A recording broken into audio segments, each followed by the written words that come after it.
Nabi Yusuf atine enggak terpengaruh dengan keadaan. Nggih. Ibaratnya nuwun sewu. Itu kan lingkungan yang enggak baik semua. Semuanya enggak baik ya. Jadi dilebokno sumur, itu kan keadaan yang enggak baik. Kemudian jadi budak, keadaan yang enggak baik. Lalu di penjara, keadaan yang enggak baik. Tapi psikologinya enggak pernah terpengaruh dengan keadaan-keadaan yang enggak baik itu. Allah. Elvictor, teman Anda menciptakan hari-hari penuh keindahan.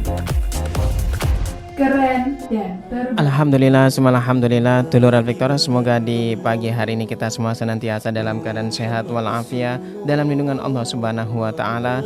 Ditambahkan iman kita, ihsan kita, dan diberikan kekuatan serta keistiqomahan dulur dalam mengaji di Fajar Syar Elvictor.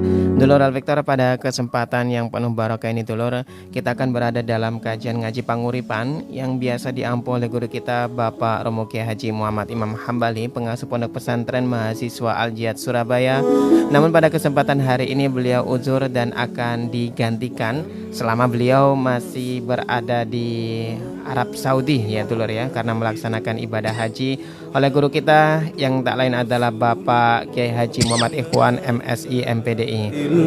Beliau adalah dosen di Universitas Nahdlatul Ulama Surabaya dan staf pengajar di Pondok Pesantren Mahasiswa Al-Jihad Surabaya. Anda juga nanti bisa bergabung dulur dengan kami di 081234939390 atau Anda bisa ikuti kajian pada pagi hari ini dulur melalui live streaming TikTok Radio Elvictor 93.3 FM.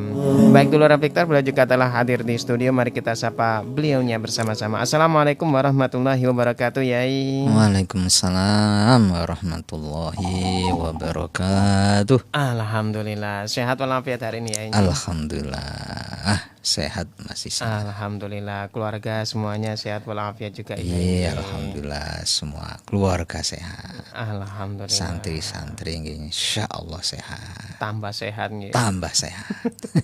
Masya Allah. Alhamdulillah. Terus pun kabar pondok pesantren akhir-akhir ini ya semuanya. Alhamdulillah atas doa para jamaah semuanya, dulur-dulur semuanya. Pondok kegiatannya diparingi lancar.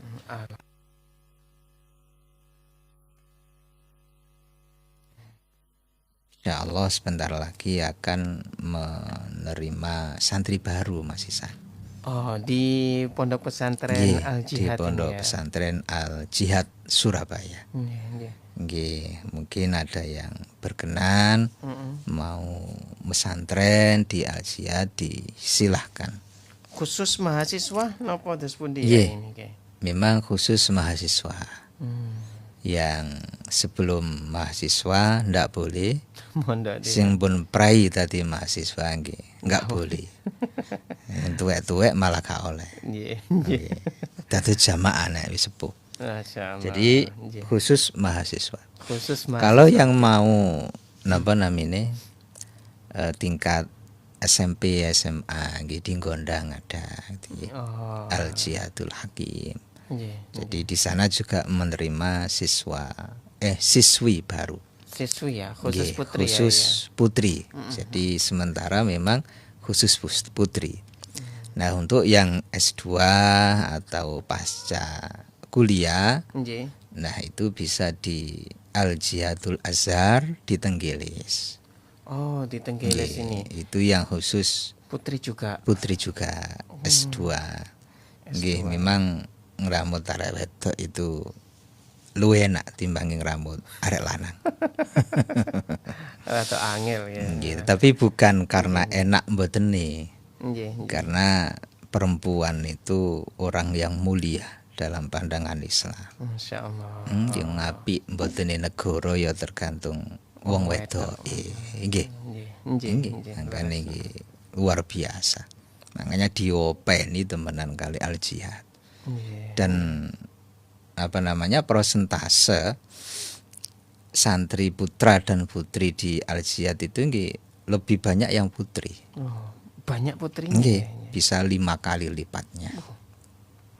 Jadi mudah-mudahan ikhtiar al-jihad bersama dulur-dulur semuanya juga diridhoi oleh Allah. Insyaallah. Jadi sangat memuliakan perempuan. Sing lanang wis urip-uripe. Papano. Tapi nggih penting. Nggih. Masyaallah. Itu nggih. Masyaallah. Nggih, masyaallah. Pada pagi hari ini Yai, topik yang akan kita kaji ngaji napa niki Yai? Nggih. Dari sumur menuju istana. Dari sumur menuju istana. Dari sumur menuju istana. Masya Allah. Baina sama iwa sumur ini. Masya Allah. Baik dulur, kita simak kajian pada pagi hari ini bersama guru kita Bapak Kiai Haji Muhammad Ikhwan MSI MPDI. Baik Yai, monggo disilahkan Yai. A'udzubillahi minasyaitonirrajim. Bismillahirrahmanirrahim.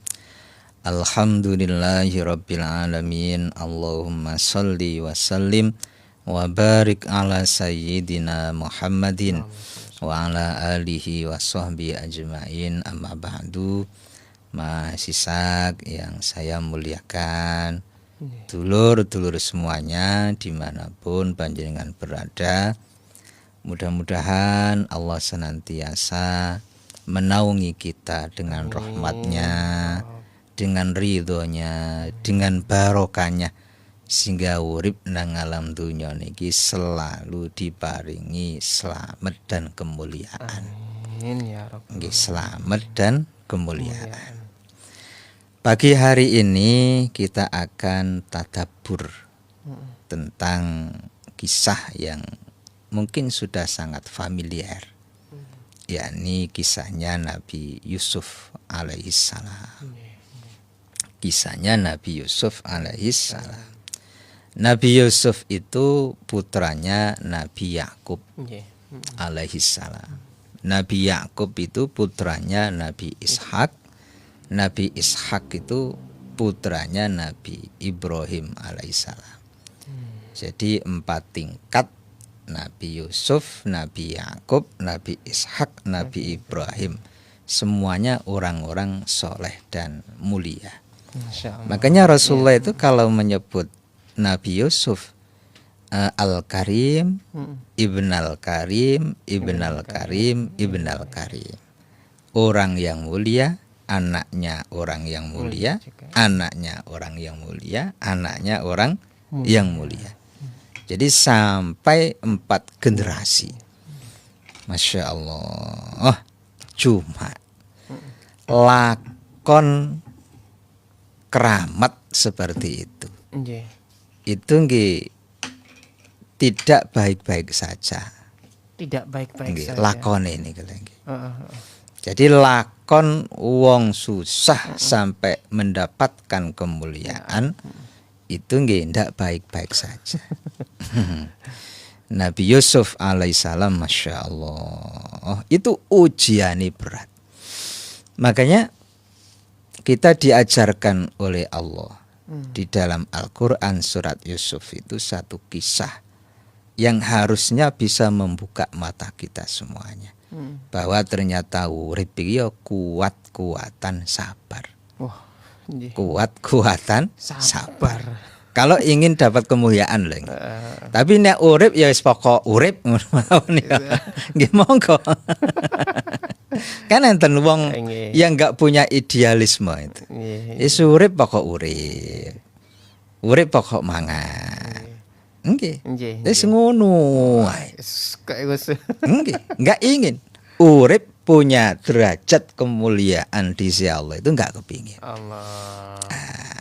Nabi Yusuf alaihissalam mulai cilik niku ujiane berat. Sudah mulai kecil ya diuji. Mulai kecil. Cilik pun dimusuhi dulure. Dulure dhewe. Cuma dulur tiri memang nggih. Dulur beda napa? Ibu. Beda ibu. Dimusuhi dulure dhewe. Masya Allah. Si cilik gitu. Kita dimusuhi dulur kan wis gede. Waya rebutan warisan. Itu. Ini masih kecil. Ya Allah. Oh, akhirnya yaitu keluarganya dulur-dulure bikin rekayasa mau membunuh Nabi Yusuf alaihissalam. Cuma waktu kate dipateni itu mboten tega. Akhirnya nggih, gak usah dipateni. Wis jegurno sumur. Akhirnya kan dijegurkan sumur. Jegurno sumur. Pisah dengan ayahnya. Si cilik dilebokno sumur, pisah dengan ayahnya. Nah, setelah itu, setelah dilebokkan sumur, apa dilebokkan? Dimasukkan sumur. Itu kan ketemu musafir dan dijual. Oh, dijual ini ya? Dijual. Nah, kemudian kan jadi budak. Jadi budak. Jadi mari dilebokno sumur, kemudian jadi budak sekian tahun. Ya Allah. Masya Allah. Budak itu ya nyambut gawe ini soro 24 jam. Nggih. Non-stop. Setelah jadi budak mlebu penjara. Tanpa ada kesalahan sebab fitnah. Nggih. Jadi dibuang nang sumur. Kemudian apa? Jadi budak. Kemudian mlebu penjara. Mlebu penjara. Nah, setelah masuk penjara itu Allah Masya Allah mengangkat derajat beliau. Ini tahunan ya? Nggih tahunan. Nggih. Cara nyantai nggih mulai 6 sampai tuwek. Masya Allah. Akhirnya jadi menteri utama tuh. Bendaharawan negara. Dipasrai duit wong sak Mesir. Akhirnya nggih ada yang meriwayatkan dadi raja. Nah, jadi ketika Nabi Yusuf alaihissalam dibuang di sumur, jadi budak, lalu dipenjara. Ya anggapan orang, akal secara wajar, itu pasti akan hancur. Gitu? Wong urip susah. Dimusuhi turu, dibuang nang sumur. Ketemu orang, dijual jadi budak. Lalu kemudian difitnah masuk penjara. Itu mungkin anggapan orang ya hancur, hidupnya hancur. Mentalnya hancur. Tidak punya masa depan. Tapi ternyata Allah nulungi. Ya Allah. Beliau diangkat derajatnya jadi orang mulia di istana. Jadi berangkat dari sumur lalu menuju istana. Masya Allah. Oh, jadi teko sumur, jadi budak di penjara, kemudian jadi pejabat. Nah, saiki dadi pejabat dhisik mlebu penjara, jadi kemudian mlebu sumur. Wali aneh. Ya Allah. Jadi orang yang mulia padahal nggih pun entek-entekan. Cara orang hina lagi. Nggih. Enggak punya masa depan. Tapi ternyata mboten. Wali zaman Nabi Yusuf jadi orang yang mulia di istana. Allah. Nah, kemudian yang harus kita pelajari kan apa rahasianya kan begitu. Kok bisa? Urip asale hancur, tapi kemudian jadi mulia seperti itu. Nah, itu kalau di dalam surat Yusuf ayat 90 itu kuncinya 3. Innahu mayyattaqi wa yasbir fa innallaha la yudhi'u ajral muhsinin. Itu kuncinya mengapa Nabi Yusuf kemudian di saat masih muda, mulai kecil, kemudian sampai remaja hancur-hancuran uripe. Tapi di masa kemudian jadi orang yang mulia. Jadi orang yang punya derajat. Yaitu kuncinya. Innahu mayyattaqi wa yasbir fa innallaha la yudhi'u ajral muhsinin. Satu kuncinya yattaqi, yakni bertakwa. Wong niku ketika diuji oleh Allah apapun ujiannya, kok masih teguh ketakwaannya, masih kokoh ketakwaannya, nah, alamat ujian ini akan Allah jadikan proses menuju kemuliaan. Masya Allah. Dan setiap orang itu kan pasti punya ujian tuh masih sanggih. Masing-masing ya. Masing-masing semuanya. Ya Allah, ada yang diuji ekonomi nih. Gak patik nyekel duit balas. Duit kok gak soboh gitu loh. Gak sudi lewat. Tuku bakso yang ngenteni ya pendak riyo ya. Ngenteni sangune tonggo-tonggo itu. Ya Allah, ekonomi baik digudo anake. Nggih. Duwe anak siji gak patik ganteng, nggudoh wong tuwa. Dituker ya mboten sah. Diseneni bantah. Dinasehati muring-muring. Kongkon minggat, njaluk sangu. Jadi kan budrek wong tua gitu.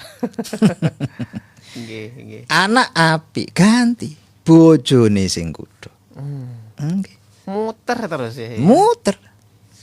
Duwe bojo lanang, ireng rambutnya keriting. Ya Allah. Ngopi. Ya Allah. Ya Allah. Wah. Gak patik gelem nyambut gawe, ngopi. Ngopi kesel mancing.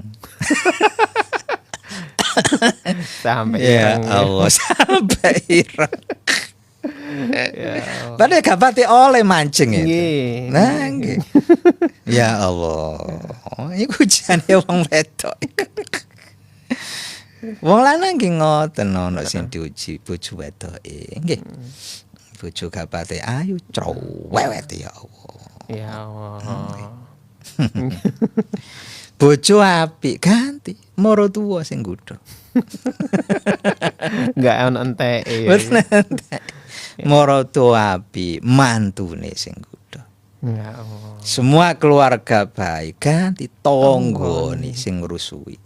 Nggih. Ya Allah. Oh no. Ya begitu hidup itu lho. Nah, ketika kita sedang diuji oleh Allah itu, ati sumpek kok tetap istiqomah takwani. Nah, ujian-ujian itu akan Allah jadikan wasilah untuk menggapai kemuliaan derajat. Ya Allah. Tapi ketika diuji Allah kok takwani jebol, Nggih. nggak akan dapat derajat. Malah remek saentek-entek itu.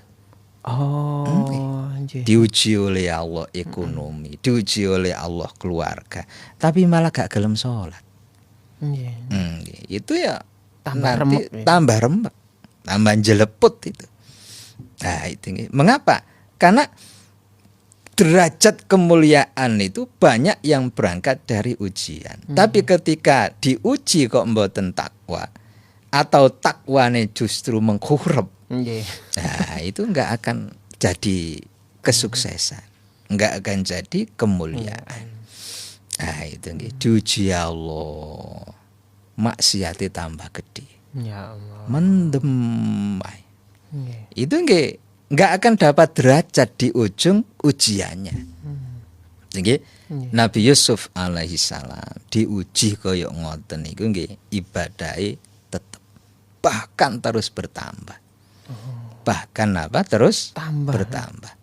Nabi Yusuf atine enggak terpengaruh dengan keadaan. Nggih. Ibaratnya nuwun sewu. Itu kan lingkungan yang enggak baik semua. Semuanya enggak baik ya. Dilebokno sumur, itu kan keadaan yang enggak baik. Nggih. Kemudian Jadi jadi budak, keadaan yang enggak baik.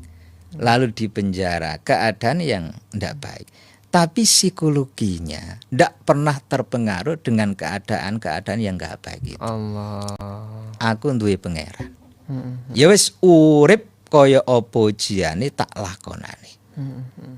Nggih. Jadi enggak peduli dengan keadaan apapun, enggak peduli. Nah, ternyata orang yang bisa merdeka dengan dirinya sendiri happy. Kenapa? Happy. Nggih. Kita kan boten. Kebahagiaan kita ini seringkali dipengaruhi Keadaan. Nek bojo seneng, ati melok seneng. nek bojo njaluk duit ae ati sumpah. Nggih. Kanca seneng nyopo, kita melak seneng. Kita dipaidu kanca sumpek. Nah, itu berarti kita ini belum merdeka. Atine lho nggih. Belum merdeka. Belum merdeka. Karena hati kita ini masih bisa disetir wong liya. Nabi Yusuf mboten. Masya Allah. Oh, itu loh memang calon nabi itu yang kualitasnya ketok mulai cilik. Ya Allah, ketok mulai cilik, enggak terpengaruh keadaan. Pokoknya yais Allahu Somad. Allah itu tempat bergantung. Sebesar apapun ujian yang saya hadapi, itu saya enggak peduli dengan apapun dan siapapun. Pokoknya hanya Allah. Enggak penting ya. Enggak penting. Mboten penting. Makanya logika nubuwah itu selain Allah itu gak penting. Waduh, nggih. Dipaidu wong biasa. Wong menungso itu du pangeran. Baru sumpek nek dipaidu Gusti Allah. Nggih. Ya Allah.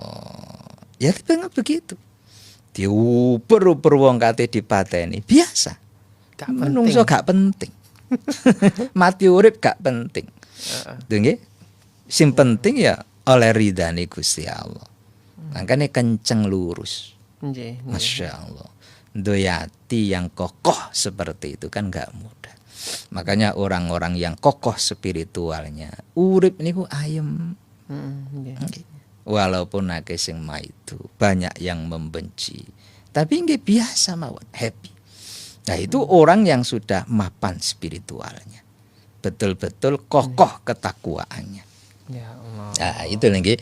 Makanya menghadapi situasi kados sekarang jare wong urip kok angel. Ekonomi sulit. Ekonomi sulit. Ya. Bolo Timur Tengah perang. Nggih biasa mawon. Ya Allah. Ya semuanya kan kehendak Allah. Enggak ada satupun di dunia ini yang lepas dari kehendak Allah, itu enggak ada. Semuanya apa? Takdirnya Allah. Nah, itu jadi rukun iman. Khairihi wa syarrihi. Apik ya kersane Allah, elek nggih kersane Gusti Allah. Urip damai ya kersane Allah. Digawe perang ya kersane Gusti Allah. Itu lagi. Enggak mungkin Allah kalah kali kejahatan Trump itu enggak mungkin. Maksudnya ya Allah memang punya kehendak gawe perang gitu lagi. Enggak mungkin Allah kemudian kalah karo kehendaknya Trump, enggak mungkin. Netanyahu enggak mungkin. Makanya semua yang terjadi dalam kehidupan ini cara perspektif Ahlussunnah wal Jamaah khairihi wa syarrihi minallah. Ya itu nggih, sing penting itu tadi. Atine tetap njogo ketakwaan. Supaya ujian-ujian yang menjadi hati kita ini susah, besok suatu saat di ujung ujian itu menjadi kebahagiaan. Di kados Nabi Yusuf alaihissalam. Masya Allah. Itu nggih.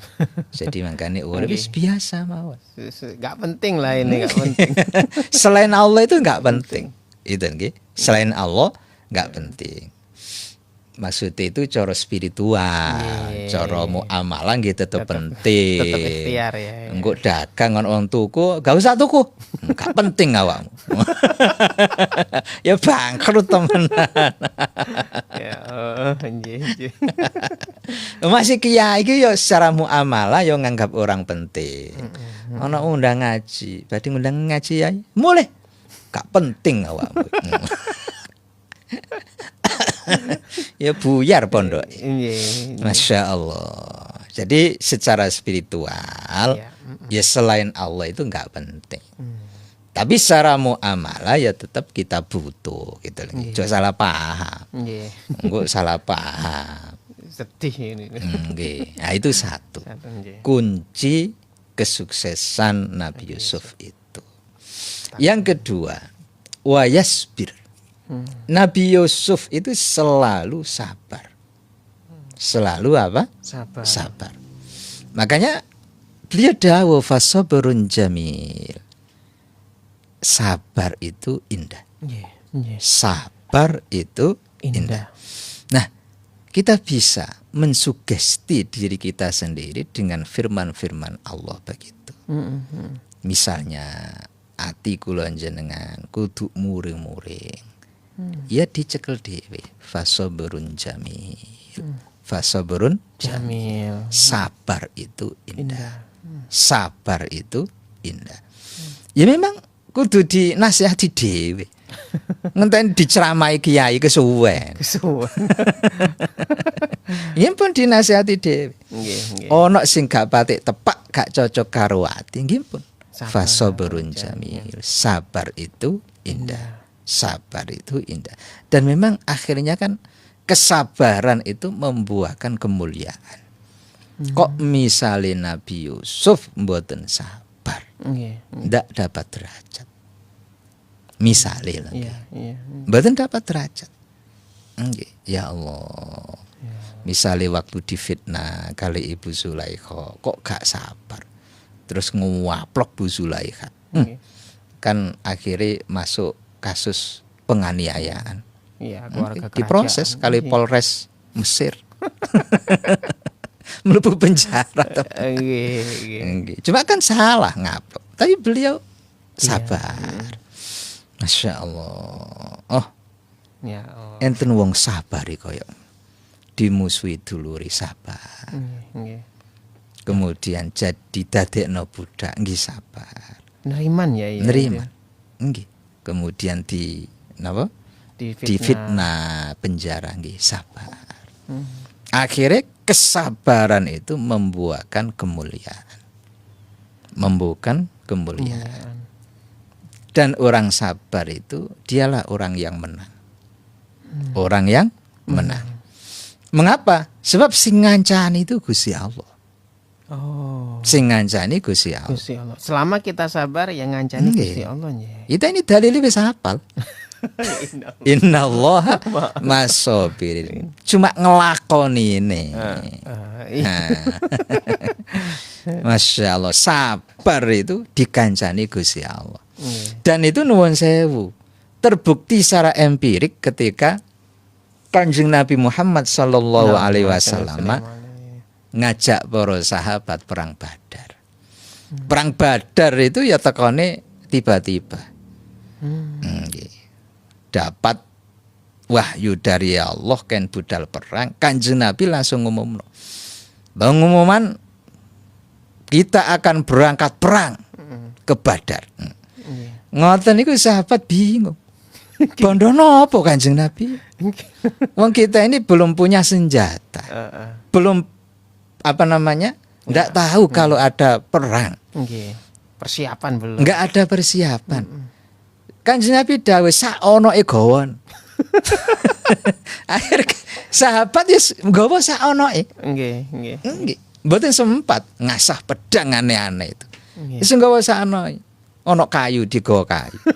Ono wesi digawa wesi. Nggih, wesi utoga ono ya sutil iku. Gopo. Kayak tawuran ini. Ya Allah, bahasane pun nekat. Sahabat sing atine cilik, ya ono. Wahai Kanjeng Nabi gak ngejak perang iki. Ngejak mati iki. Setor nyawa. Itu loh. Setor nyawa. Tapi Kanjeng Nabi atine mantep. Iki kesabaran nglakoni perintah Allah mesti ditulungi. Walaupun nggak logis ya. Walaupun nggak logis, dan memang nggak logis. Umat Islam saat itu 313. Lah orang kafir itu dengan persenjataan lengkap 3 kali lipatnya lebih. Masya Allah. Saat itu ya bulan Ramadan. Poso-poso ya. Poso-poso, tapi ono sing mokel. Aku gak poso, musafir kok. Tapi ada sebagian yang puasa. Ya Allah. Masya Allah, perjalanannya sangat jauh. Masa niki kendaraan banter mawon 2,5 jam. Saat itu jalan naik turun gunung. Ya Allah, Nah, wong kafir sebagian yakin nek besok menang. Tapi ada sing atine cilik gitu ono. Nggih. Walaupun sudah lengkap iya, ini betul. tadi ya. Nggih. Ya bisik-bisik. Wah, iki kita pasti menang. Wong bolone Muhammad mek didik. Kita pasti menang. Tuh, cari sebelah sing atine cilik koyok ruruwo. Lah kita ini lebih banyak. Iya, kita lebih banyak, tapi sing kancane Muhammad itu pangerane. Sing ngancani Muhammad pangerane. Lah kita kan sing ngancani. Ya Allah, akhirnya terbukti argumentasi wong sing atine cilik itu. Kanjeng Nabi dengan pasukan yang lebih kecil dibaringi kemenangan. Nah, itu sebab napa? Dikancani Gusti Allah. Kam min fi'atin qalilatin ghalabat fi'atan katsiratan biiznillah. Ya Allah, pasukan yang kecil bisa mengalahkan pasukan yang besar sebab oleh izine kersane Gusti Allah. Itu kam min fi'atin qalilatin ghalabat fi'atan katsiratan biiznillah. Itu cara maknane apik, tapi arek pesantren gawe kanuragan. Ayat itu. Iya. Masya Allah. Orang yang selalu sabar mesti ditulungi Allah. Bukan hanya ditolong, tapi diparingi kemuliaan. Jadi orang yang sabar nglakoni perintah, insya Allah ditulungi uripe, diparingi kemuliaan. Orang yang sabar ngedoi larangane Allah, insya Allah ditulungi dan pasti mendapat kemuliaan. Begitu juga sabar ngelakoni ujian Gusti Allah. Pokok sabar, insya Allah ditulungi dan mendapat kemuliaan. Nah, yang kedua, yang ketiga, kunci dari Nabi Yusuf itu berangkat dari sumur tapi kemudian berlabuh di istana karena muhsin. Beliau orang yang selalu berbuat baik. Masya Allah. Untuk orang lain. Sama siapapun ya. Sama siapapun. Jadi Hasan itu sudah baik. Hasan itu baik untuk dirinya sendiri. Kayak Soleh ini lagi. Soleh untuk dirinya sendiri. Tapi menjadi muhsin, orang yang bisa berbuat baik kepada orang lain, itu jauh lebih baik. Soleh baik, muslih lebih baik. Mengapa? Karena hidupnya tidak hanya untuk manfaat bagi dirinya sendiri, tapi juga untuk orang lain. Nah itu gitu. Masya Allah, Nabi Yusuf itu di penjara itu loh, masih sempat berbuat baik sama teman penjaranya. Ya, itu kan ceritanya cerita-ceritaan. Aku ngimpi ngene, ono roti nang dasku, terus dicucui manuk. Saya ngimpi meres anggur, kemudian ngasihkan ke raja. Itu kan ditakbirkan sama Nabi Yusuf alaihissalam. Sing dicucui sirahe manuk mangan roti, akhirnya dibunuh kan begitu. Sing meres anggur ngladeni raja, akhirnya jadi pelayan istana. Nah itu semua kebaikan Nabi Yusuf. Tetap sampai akrab. Sampai apa? Akrab. Jadi masih bisa berbuat baik sama siapapun baik. Makanya kita jangan bahasanya ego. Ya, egois. Egois, hanya memikirkan diri sendiri, tidak memikirkan orang lain. Memikirkan diri sendiri, ya sapi. Tapi gak metu derajatnya. Orang-orang yang memikirkan orang lain itu mesti mutu derajat. Para guru kita, ulama, kiai, itu mengapa mereka hidupnya mulia? Tinggi, ya tentu jangan salah paham lagi. Lah iku sing mencabuli arek iku ya gak melu-melu. Sing apik maksudnya nggih. Mengapa mulia? Karena yang dipikirkan umat. Yang dipikirkan apa? Orang lain. Nggih, mikir santri. Ya apa santri turuni sok lengger. Nggih. Belajar enak. Akhirnya bablas gak subuhan. Saking enak. Ya Allah, ya apa carane santri sok mangan. Sampai ada yang memikirkan sejauh itu. Makanya hidupnya dimuliakan. Dan nuwun sewu. Manajemen SDM hari ini ya niru-niru yang begitu. Nggih. Nggih. Seorang pimpinan itu kalau bisa mempengaruhi bawahannya, ya harus muhsin. Harus muhsin dulu ya. Nggih. Uang itu wis diapii, dicekel ndasi lo gelem. Manut. Sapi gede ngamuk ya apa, dipakani sing sae, dicongor ndasi melu. Makanya apa namanya? Al-insan abdul ihsan. Iya. Gitu? Menungso itu kawulane keapian. Kita ini kalau ingin menguasai seseorang, sepangatnono terus. Engko manut wangi. Manut. Nggih. Ana rondo wayu, kok sombong. Jenengan dulang terus. Peseni sopi, peseni mangan opo. Sesuai ya takluk-takluk dhewe. Ya Allah. Sampeyan gak pengen rabi ta. Ya Allah. Ya pengen kan sing gelem, aku lo gelem lah. Nggih al-insan abdul ihsan. Ya itu kan yang dipakai oleh orang-orang sekarang di dalam manajemen sumber daya manusia itu. Istiwapi iya karyawan, ya gak gelem demo. Ya Allah. Itu lagi makanya itu konsep Al-Qur'an. Pasti bener. Pasti apa? Bener. Makanya orang kalau ingin hidup ini banyak, walaupun banyak ujian, tapi akhirnya mendapat kemuliaan itu satu, ketika diuji oleh Allah tetap takwa.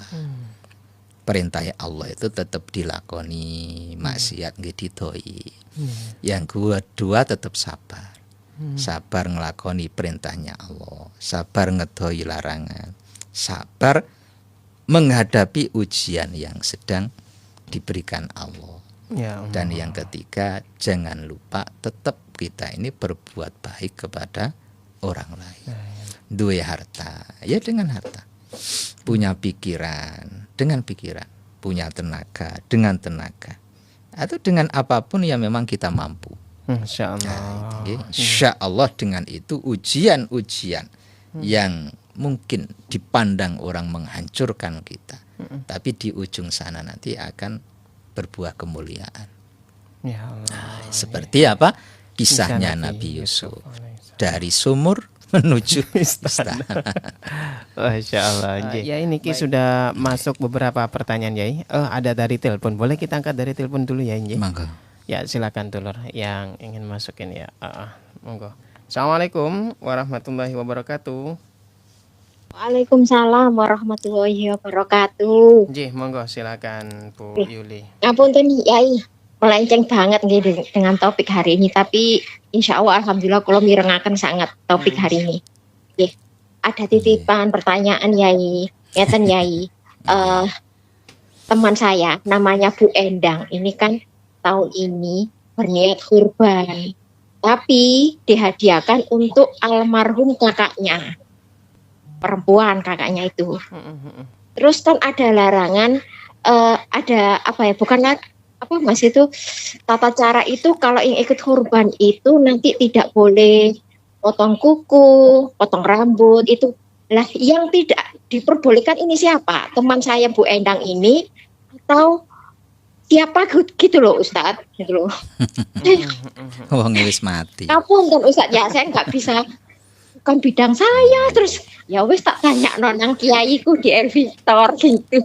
Nggih. Ngapunten lho Ustaz, ngapunten nggih. Di luar topik ngapunten. Matur suwun Mas Ishak. Mugi-mugi Mas Ishak juga yai ikhwan tansah diparingi sehat walafiat. Assalamualaikum warahmatullahi wabarakatuh. Waalaikumsalam warahmatullahi wabarakatuh. Nggih.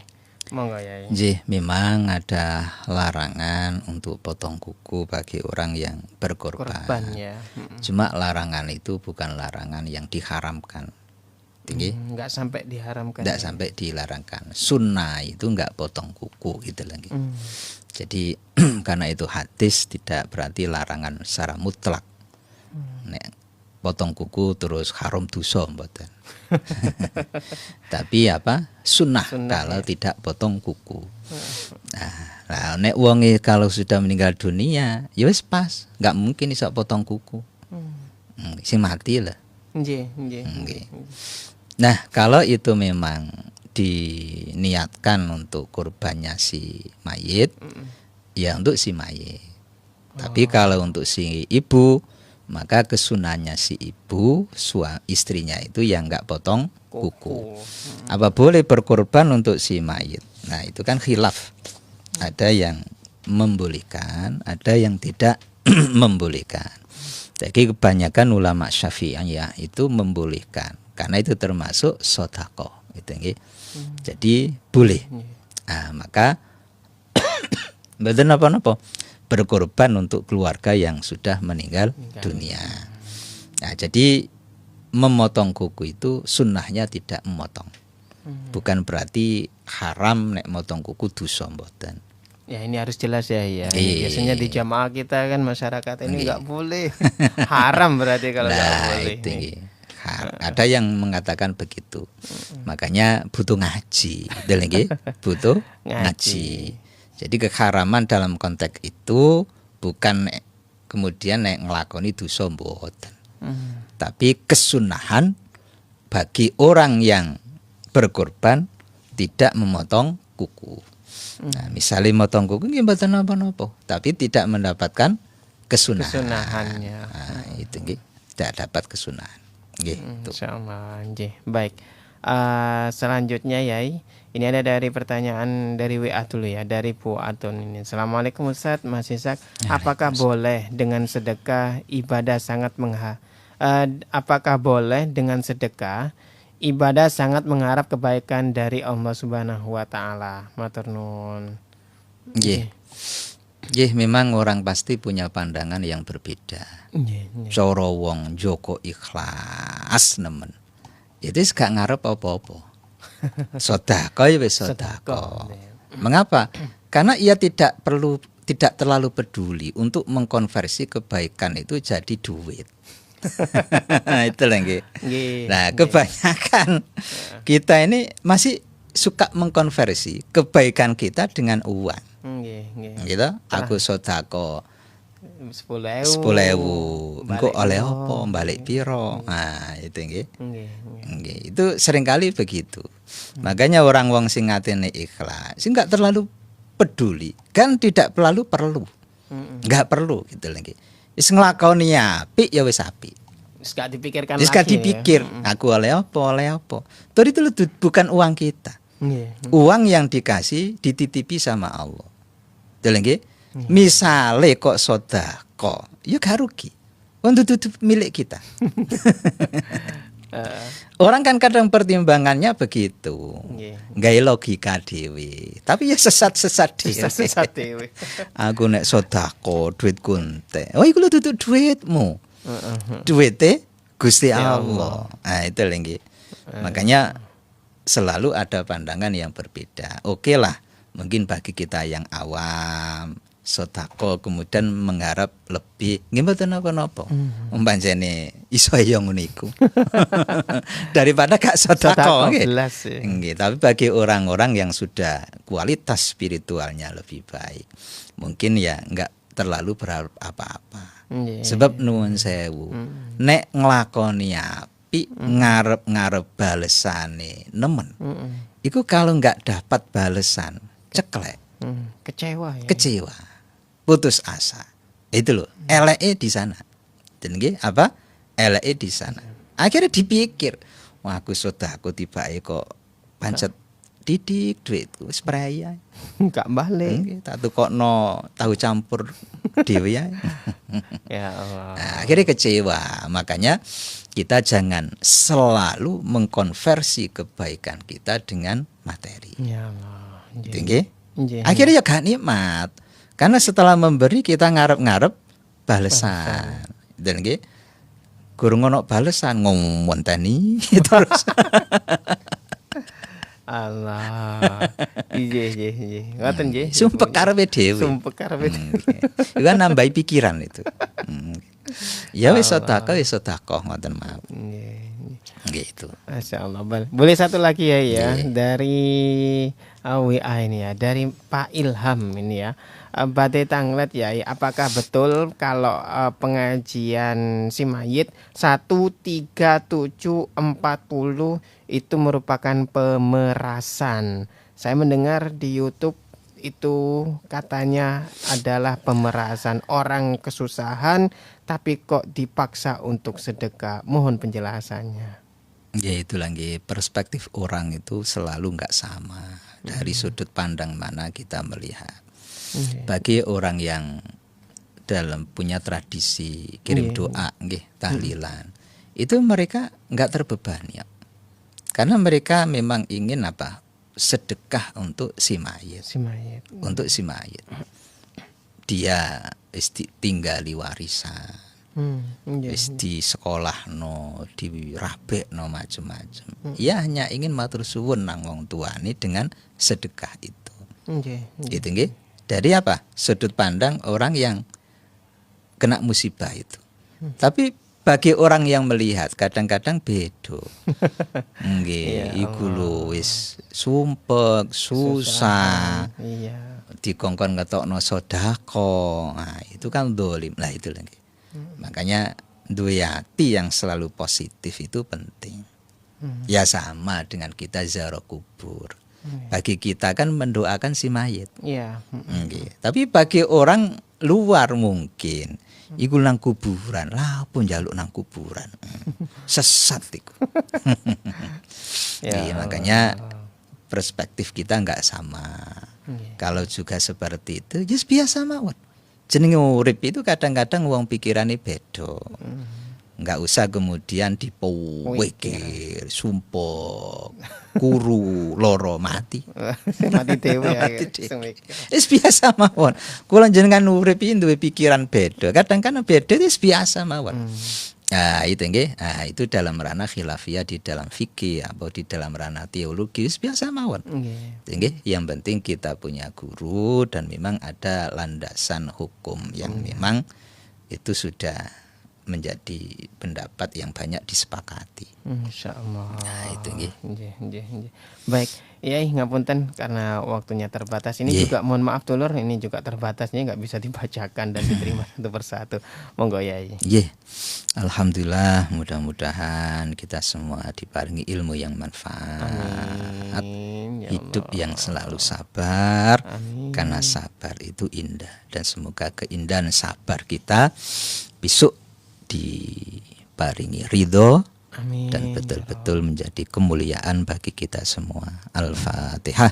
A'udzubillahi minasyaitonirrajim. Bismillahirrahmanirrahim. Ar-Rahmanirrahim. Matur suwun Mas Ishak, pangapunten dulur semua. Al-afwa minkum. Wassalamualaikum warahmatullahi wabarakatuh. Waalaikumsalam.